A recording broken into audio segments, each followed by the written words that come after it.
Hello everybody, welcome back to another video. So in today's video we're going to begin our journey into the connections between numerology and the Tarot de Marseille. And if you find this content valuable, please like and subscribe.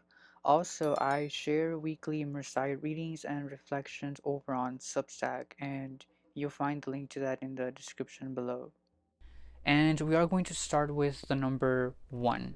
So right before we get into this, so like long before the numbers were used to count like money or to measure a space, many cultures did believe or do believe that numbers carry meaning. So they are seen as part of structures of the cosmos, or like the hidden meanings of creation. And one of the most influential figures in this tradition was Pythagoras. So you might have heard of the Pythagorean theorem, the mathematical equation of a squared plus b squared is going to equal to the c squared. To Pythagoras, numbers were not just mathematical tools, but they were the living principle. So he did believe that all things are number. So this doesn't necessarily mean that reality is based of digits on a page, but it's the qualities of the numbers that shape everything into existence. So think of the harmonies in music, and the movement of the planet, and the proportions in nature and art, and even like our own human behavior. So Pythagoras did study how ratios created music harmony, and from this he did develop the idea that numbers express vibration and pattern.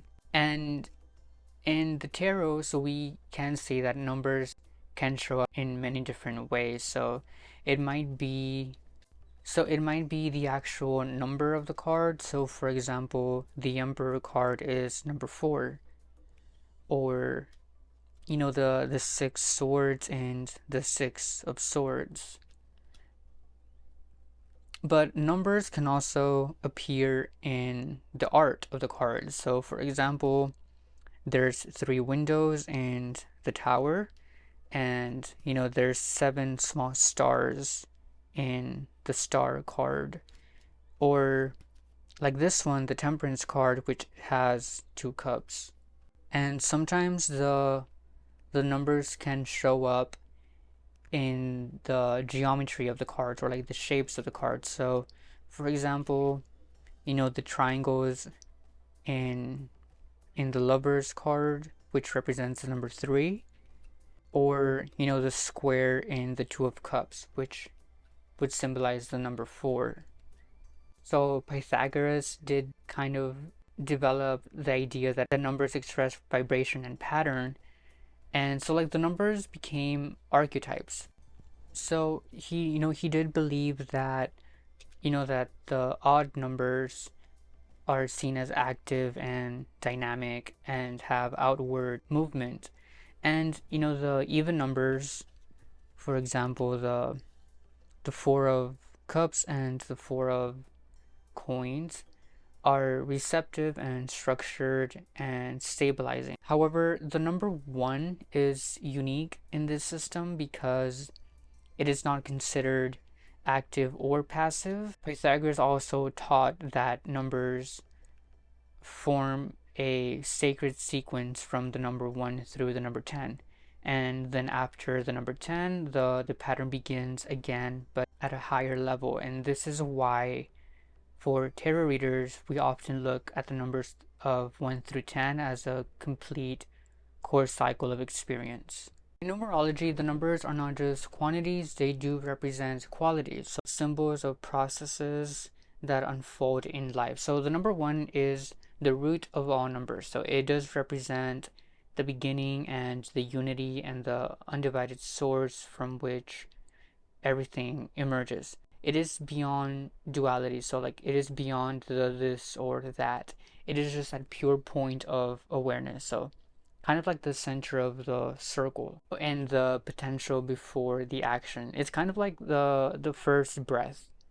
The geometry of the number one is a single point, which does symbolize a focus, center, and the origin from which everything else appears. So when the number one does appear, we are looking at initiation and identity and self-awareness and the power to begin something new. It is the movement from a potential turning into action. So the number one in tarot. So in tarot, the number one appears in two main ways. So in the major arcana as the card number one, which is the magician, and in the minor arcana as the four aces. So the coins, the wands, the cups, and the swords.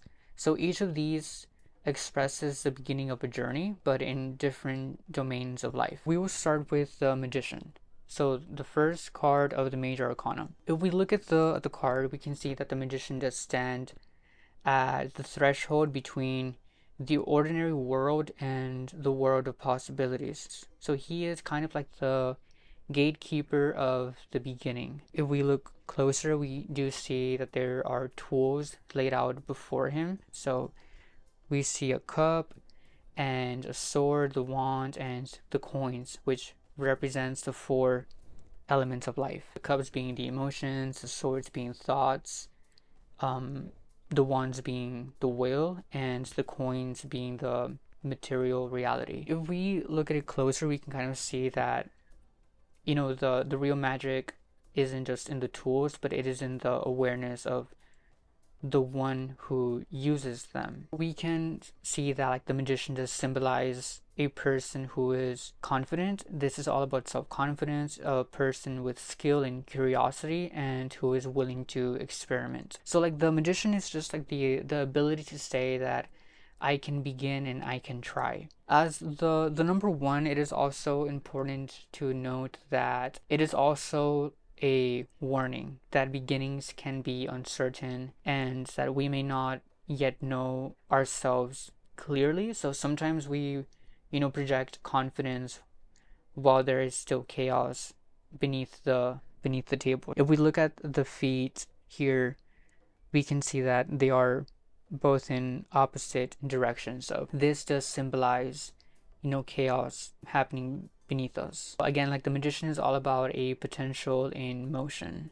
So now we will get into the four aces, so kind of like the seeds of the suit. Again, each ace is the pure essence of its suit. So like it is a seed that is going to grow into a full story. With the ace of coins, so the seed of the material world, it is the beginning of work, the beginning of health, the beginning of home or finances. It is the ground upon which everything else grows. So the number one, again, it is all about a new physical project or a new business, a new home, or a new body for you to care of. The ace of wands, so like again, this is the seed of desire, the seed of creativity and life force. So this is all about passion and the spark of the passion. It is a new idea and a new creative surge, the fire of enthusiasm. This energy that wants to move and to act and to express itself, sometimes even wildly. It's not controlled. It's